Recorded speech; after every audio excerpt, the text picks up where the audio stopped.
The cabin incident. When I was 10 years old, my life was divided into two camps. Boy Scout Unit 99, my unit, and Unit 77, the other guys. We didn't like each other much. Kids are tribal like that, arguing over whose campfires were bigger, whose knots were better, and who was tougher. Unit 77 had something we didn't, a cabin. It wasn't fancy. It leaned a little to one side, had broken windows and smelled of damp wood. But it was theirs.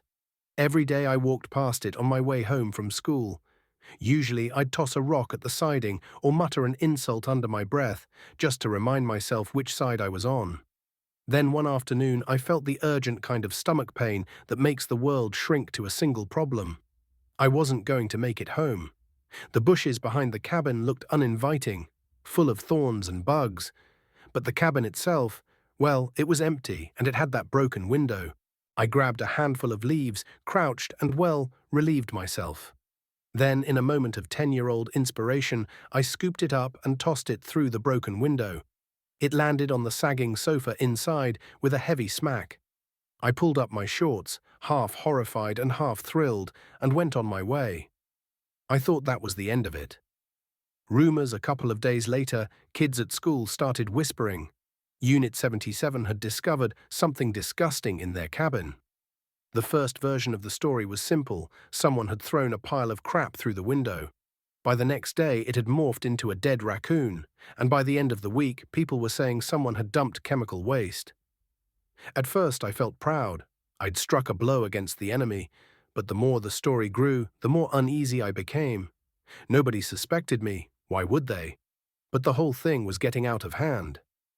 Grown-ups get involved. It turned out Unit 77's parents had contacted the town council.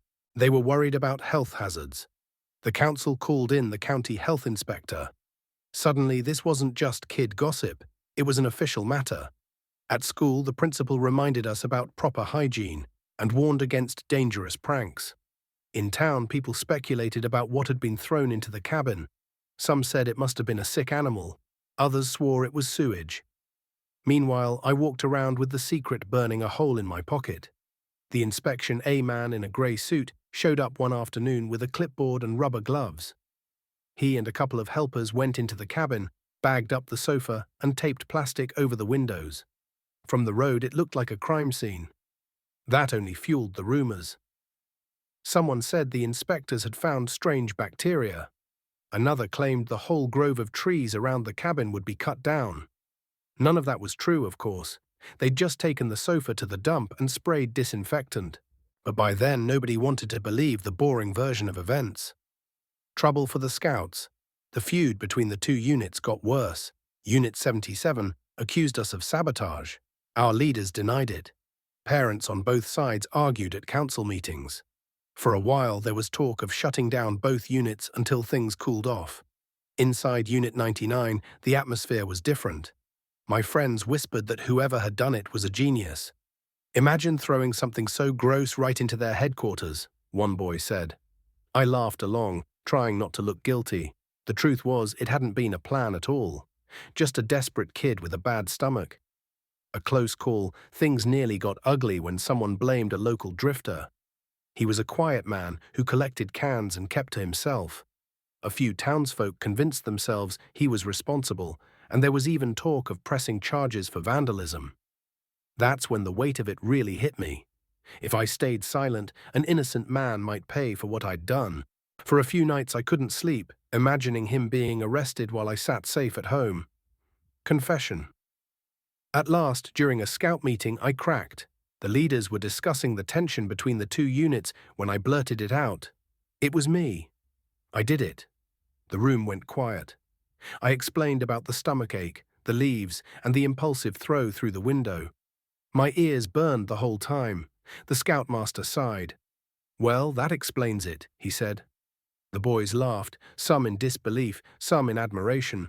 Word got back to the town soon enough. Aftermath. Once the truth was out, things settled down. The drifter was left alone. The council stopped worrying about mysterious diseases. The feud between the units didn't vanish overnight, but the story of the cabin incident became more of a running joke than a scandal. As for the cabin, it never quite recovered its reputation. Even after the sofa was gone, kids said it smelled weird. A few years later, it was torn down, partly from age, partly because no one wanted to use it anymore. Looking back now, thinking about it as an adult, I realize how easily a small, childish act can spin out of proportion. A 10-year-old's desperate moment turned into weeks of rumor, suspicion, and arguments among grown-ups who should have known better. When I pass the spot where the cabin once stood, I can't help but smile at how serious everyone took it. It wasn't a grand prank or a brilliant act of sabotage. It was just a kid, a stomachache, and a very poor decision. But in our little town for a little while, it was the story everyone was talking about.